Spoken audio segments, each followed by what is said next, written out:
नमस्कार।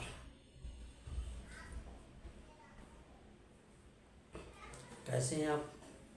उम्मीद है सब बढ़िया होंगे। आपका स्वागत है हमारे YouTube चैनल पर।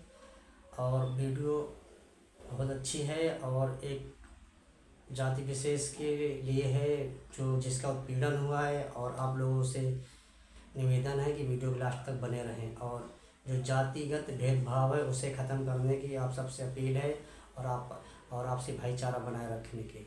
जी हाँ, हम बात कर रहे हैं 19वीं सदी की। 19वीं सदी में महिलाओं पे इतना ज़्यादा अत्याचार होता था एक जाति विशेष के नाम पे। जी हाँ, खबर है कि आपके सुन के आपकी रूह काँप जाएगी, आपके आँख में आंसू निकल जाएंगे कि जानवर से ज़्यादा बदतर स्थिति थी इंसानों की 19वीं सदी में।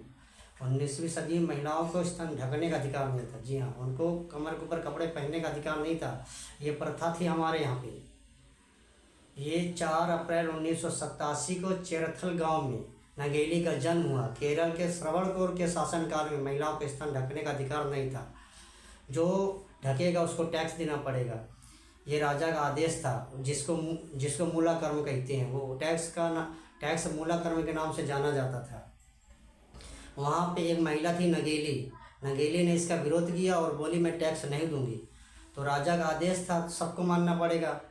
तो वहाँ के लोगों ने समझाया कि ये राजा का आदेश है और इसको टैक्स देना पड़ेगा, और सब टैक्स दे रहे हैं और जो नहीं दे रहा वो नहीं ढक रहा है।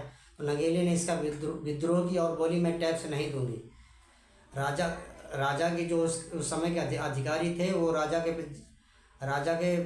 के पास गया और बोले कि नगेली नाम की महिला टैक्स देने से मना कर रही है। राजा ने बोला कि जो स्तन ढकेगा उसको टैक्स देना पड़ेगा। राजा का नियम था। वो अधिकारी आया टैक्स लेने के लिए। नगेली ने टैक्स देने से मना किया और अंदर गई, अपने दोनों स्तन काट कर पत्ते में रखकर अधिकारी को दे दिया।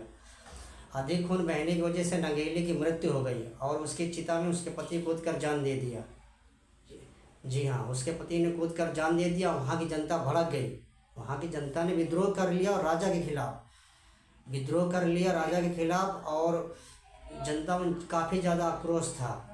तो राजा ने देखा कि जनता ने विद्रोह कर लिया, तो 1924 में यह कानून खत्म कर दिया और राजा ने आदेश कर दिया कि अब मूला कर्म किसी को नहीं पड़ेगा। और ये जो टैक्स लगा था मूला कर्म का, इससे सबको छोड़ दी जाती है, राहत दी जाती है। और वहीं से राजा ने अपना जो नियम बनाया था वो बदल दिया और सबको टैक्स फ्री कर दिया।